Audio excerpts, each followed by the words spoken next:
This is an interview with Laura Rose. She's a fairly new Subud member. And Laura, can you start by just giving us a little bit of your background, what you do, and things like that? Sure, Rothman. Thank you so much for inviting me to join you today. It's a pleasure to meet you.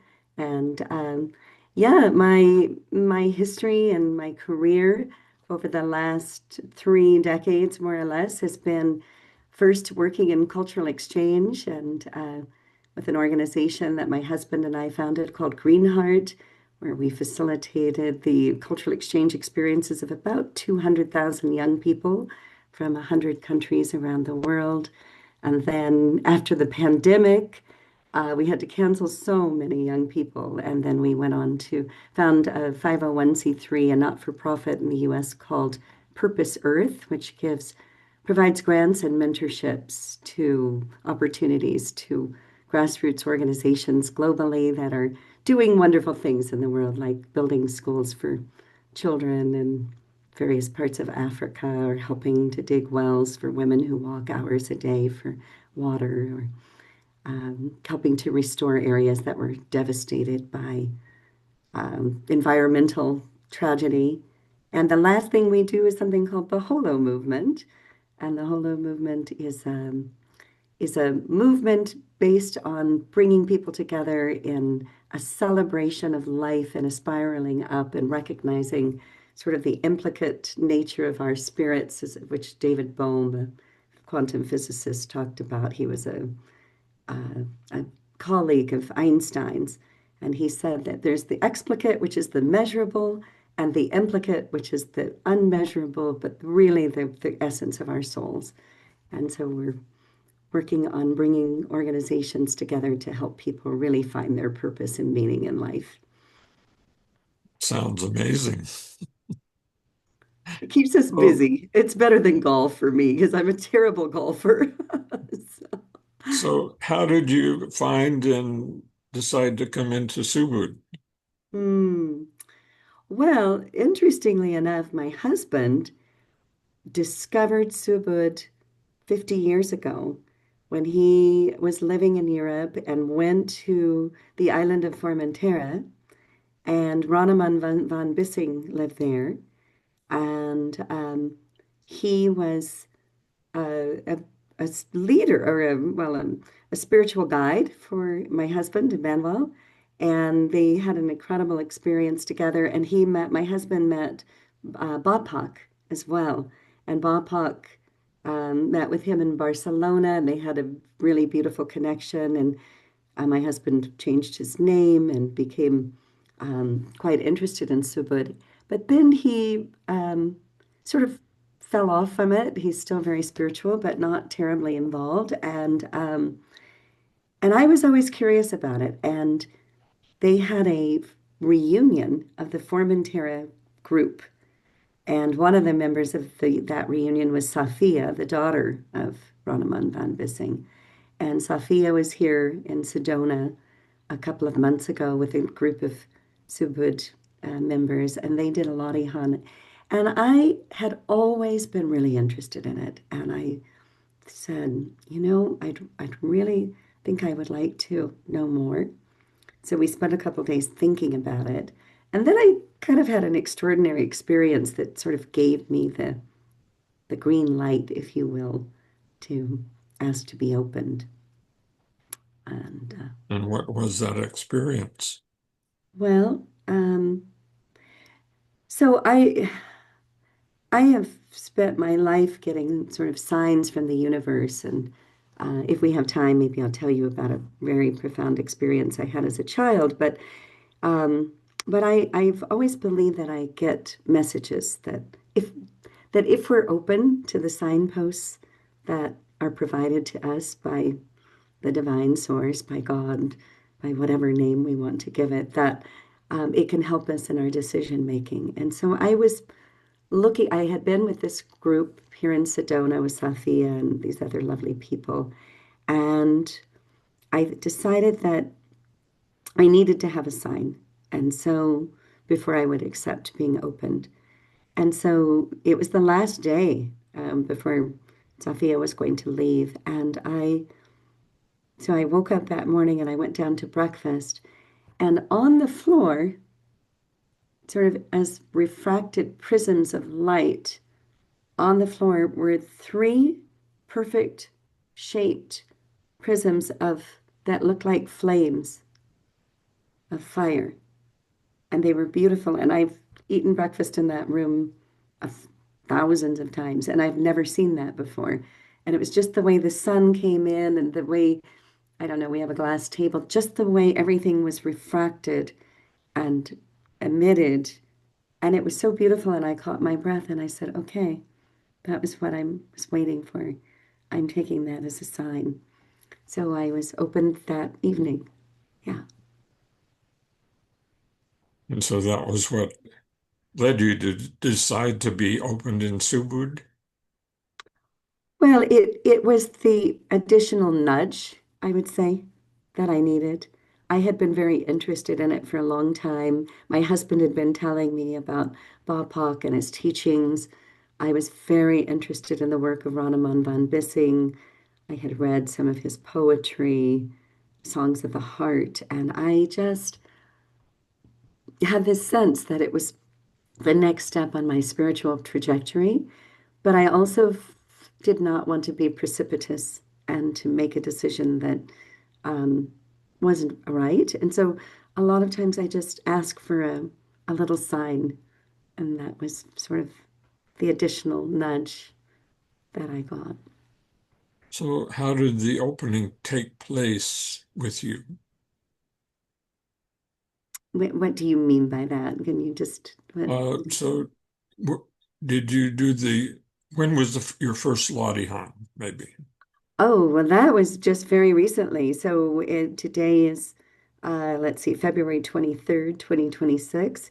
And it was, I believe, the beginning of December, I think December 7th. I could be wrong about the date, but I think that's right. Um, and yeah, so it was, one of the reasons I've never done an opening with my husband is it's supposed to be with somebody of your same sex. And so um, I, Sophia was there and she said, let's go, just sit in silence and ask for just allow yourself to really connect with God and with spirit and empty your thoughts. And so we did that for a while. And then she said, now you can begin. And and at first it was just I was just at peace. Um, but what came through to me was this sort of loving sense of embrace, of just being held and feeling so at peace and so connected at my heart center with something so much bigger than myself, but part of me at the same time. And it the experience was so powerful that for 2 or 3 days after that, I was sort of almost walking on air. I just had a different sense of my um, it's hard to articulate, Rahman, but I just had this sense of deep connection with the true essence of who Mhm. we are. And so, yeah, it was an amazing experience, really beautiful. So have you been able to do Lottie hunt very often since then? Mm. Yeah, so there isn't a formal community here, but there is a woman in Cottonwood whom I haven't met yet. She's been very kind and reached out to me. I've been quite busy with my projects. And there's a wonderful online community that I've connected with. So I've been going to Monday night Lottie Hans with the LA group Mhm. and with Haryanti and Safia and some other people. And there's also a third Thursday that is nationwide with a group of women. I think there's even a couple in England, and there's a third Tuesday of the month, and I've been attending those. And I've also been doing some on my own. Yeah. And so are you living in LA now, or where are you exactly? I'm living in Sedona, Arizona, Okay. which is about 2 hours. I live part of the year here, actually.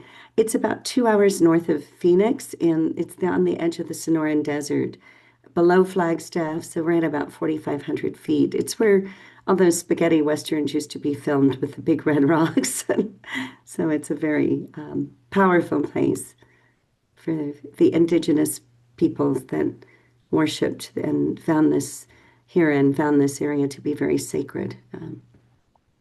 There seems to be a lot of spiritual activity in Sedona or around that area, right? There's a true vortex nature of the electromagnetic field here is especially powerful. And I am not, I don't subscribe quite so much as some people do to the fact that some people say there is vortex energy only in a handful of spots here.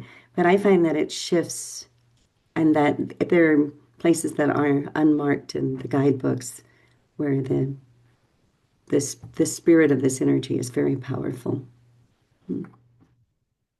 So did you say there's not a regular group in the Sedona area or No, there's not.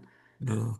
Not yet. And it might even be something that at some point I can work on helping to form.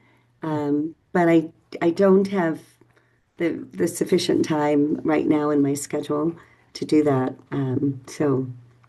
But the community has been so welcoming. I just want to say that the Subud community has been lovely and so accessible and providing me with resources and, opening the library to me and being very, very supportive. And I know there are big communities all over, and there are also um, gatherings, large-scale gatherings that take place.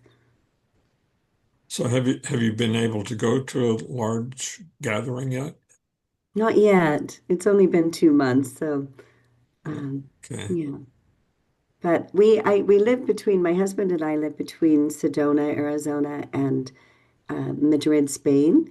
And there is a fairly large community, I understand, in Madrid. So I'm looking forward to meeting them when I go back to Spain. And there's a World Congress coming up in Portugal in a little over a year or so.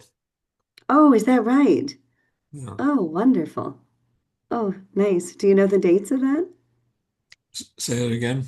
Do you know the dates of the Portugal World Congress for Subud? Uh, I don't offhand, but you can get that information from Subud USA or Wonderful. Subud the World. Yeah, I like the newsletter. Yeah. Hmm. So have you have you had any other experiences in doing the Latihan that stand out to you? Yes. So I made reference to an experience I had as a child, um, which relates to your question. Um, when I was 11, I had, I guess you would call it a dream. I dreamt that I lived in a beautiful cottage, a really, really beautiful cottage. It kind of looked like, I guess, maybe like Marie Antoinette's cottage at Versailles. It was a very pretty little place, and it was old-fashioned with half timbering and beautiful trees and flowers and a garden. And in this dream, I was so happy and just completely content. And one day there was a big knock at the door, and there was one of those big knockers that went boom, boom, boom. And I was trembling with the understanding, the knowing that I had to open that door, but that it would change my life. And so I opened the door to a spirit being, who said, "Come with me." And it was, it didn't really have form, but I felt a great confidence about it. And I got behind it and I put my arms around it. And we sort of took off on what I can only call a magic carpet and started lifting into the air. And I was looking down at this house and seeing it get smaller and smaller. And we flew over these woods and forests. And I was moved and awed by the beauty of planet Earth. But then we shifted and we went over some terrible human suffering, which I later learned, I think, was World War II Germany. And and I began to cry. And the spirit being said, "You will have a choice in your life to stay with in your beautiful cottage or to make a difference in the world." And the other day I did a Lottie Hun, and I was with a couple of people. And during the Lottie Hun, that presence of that spirit returned to me. And for the first time since I was a little girl. It's amazing. Touch me.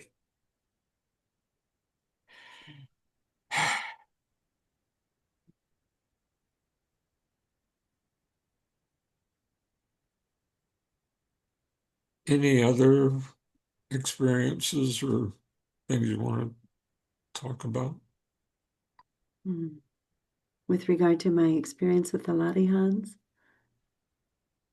yes. I mean, I guess the other thing I'll just say is that I think, and again, as I said, I'm very new to all of this, but I I really I understand that each one is different too. I think that's maybe a very important thing that I'm starting to understand is that there can be no expectation, there can be no planning, and that what is meant to come through may not meet at all what possible expectation one could have.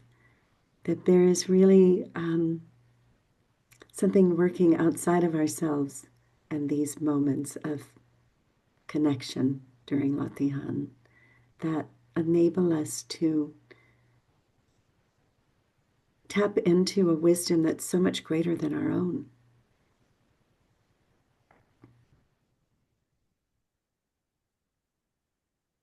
Did you want to talk anything about your work? Mm. Well, Mhm. um, I guess I will say about the holo movement, which is all one word. It's .net. It's um, and again, this was work that was inspired by David Bohm, a brilliant quantum physicist who um, also did spend a lot of time. He was also a mystic and spent a lot of time with people like Krishnamurti. But the impetus for the work that my husband and I and many other people are doing with the Holo movement is because in a world where there's so much privilege in so many ways for so many of us, there's also a deep and profound loneliness that is experienced by a huge percentage of young people right now. I follow these sometimes breathtaking statistics of, reading that maybe as many as 60% of youth under 30 feels desperately lonely and feels being, a sense of not belonging. And so one of the things that our focus is on is facilitating opportunities for people to really dive deeply into the extraordinary nature and loving nature of our souls and to love ourselves deeply enough to provide the opportunity to then realize that our highest purpose is met when we are open to the recognition that we can also help others to create, go from the me to the we, to the wholeness of humanity, and to recognizing that when we start to feel seen, that life takes on a new meaning, and that it reminds us that our greatness as a human species is in embracing one another and not just focusing on our own individual needs and wants, but recognizing how fulfilling the feeling of giving is, and that the greatest gift we can receive is when we give back to others and help them to find joy in their lives. Yeah, I agree totally.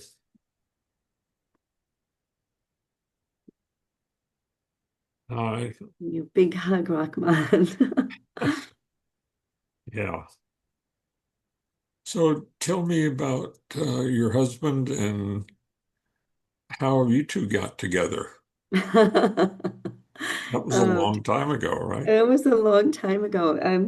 Yeah, I didn't meet him in Formentera. He's a little older than I am. Um, but I was working in the field of cultural exchange, and this was in 1990. And my boss asked me to go to a conference in Mexico City. And the conference was meeting people who help to facilitate cultural exchange experiences for young people. So I went to this conference and it was huge. There were about 1,000 people there. And I was busy working and meeting people and organizing different types of activities for kids from all over the world. And my boss said, I want you to go on the excursion to the pyramids of Teotihuacan. And so I said, okay, I thought I should work, but if you think I should go, I will. And so I went out and got on one of 40 buses that was waiting in a big parking lot, quite a distance from the hotel, this big hotel we were staying in. And there was an empty seat next to a lovely man that I had met very briefly the night before, whose name was Emmanuel Kunzelman. And I asked if the seat was available, and he said yes.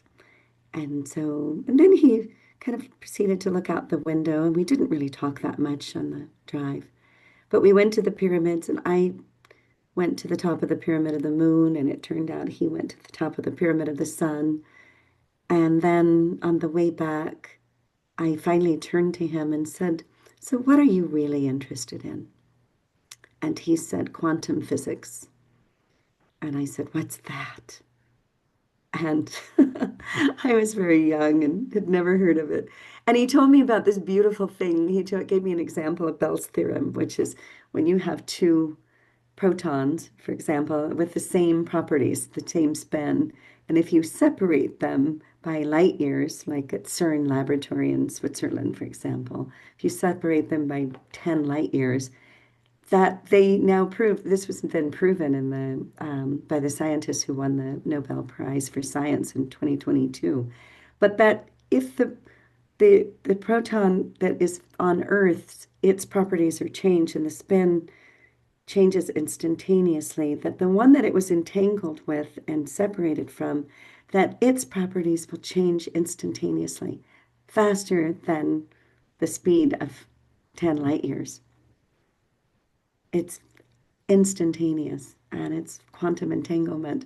And when I heard that, I just saw fireworks. I thought that was the coolest thing I'd ever heard in my life. And it explained so many things like when the phone, you're thinking about somebody and you haven't seen them in years, and then the phone rings and it's them, or something magical happens that just changes the whole trajectory of your life. And I realized that there is so much synchronicity that actually has a scientific explanation. So the funny thing about this story is that he invited me to dinner and we had this lovely night, and I ended up ultimately packing my bags, leaving San Francisco, moving to Madrid, where he was living, combining my knowledge and expertise in cultural exchange with his, and we started building Greenheart and our cultural exchange organization. And about 4 years after I met him, he said, "I never told you about that bus ride." And I said, "No, what about it?" And he said, "Well," he said, "remember I told you I used to live on the island of Formentera, and Ronneman von Bissing was my spiritual leader, guide, teacher." And I said, "Yeah." And he said, "Well, he also taught me how to dowse." And he said that they were, because he was helping Ronneman manage this hotel, they had to find the blockages in the pipe system and stuff. And so he had taught Emmanuel how to dowse with his hands and find energy spots and shifts. Well, so long story not too interminable, we he tells me that the day he went to the parking lot while we were in Mexico City, that he got there an hour early accidentally and he had misgauged the time. And so it was an empty parking lot with 40 buses. And he got this download, this message that said, "The bus you choose will be one of the most important decisions you make in your life." And he proceeded to walk up and down all of the aisles of the buses and putting his hands out along them.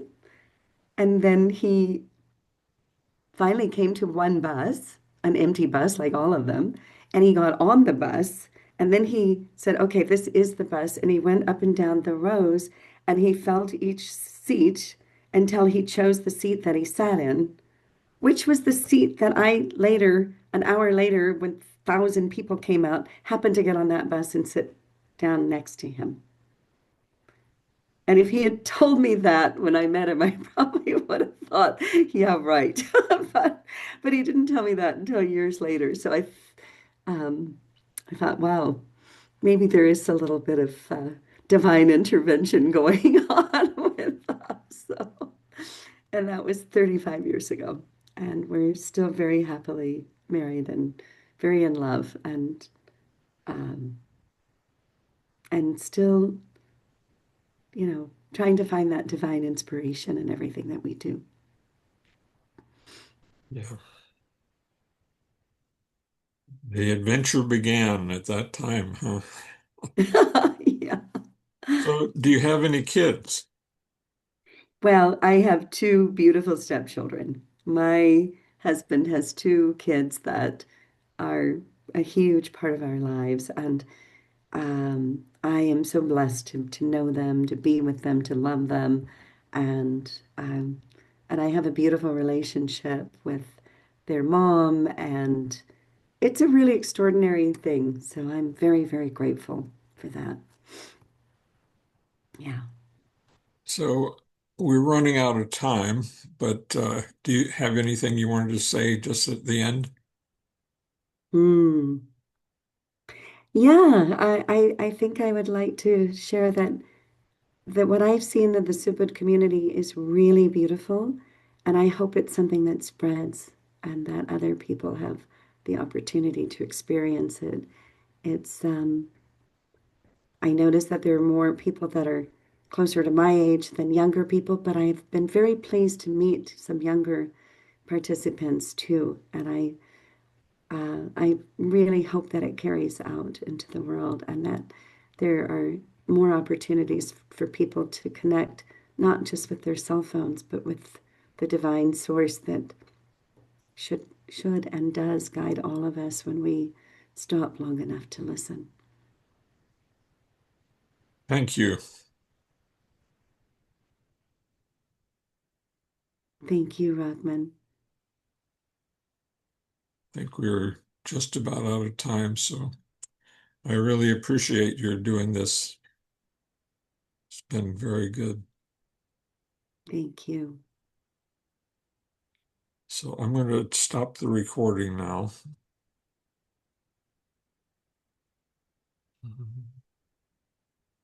Let's see. Where are you, Rockman? Say it again. Where are you? I'm in the Seattle area. Oh, lovely.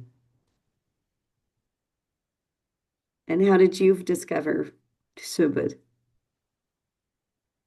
Uh, that's too long a story for our meeting. Okay. All right. Well, we But could save it for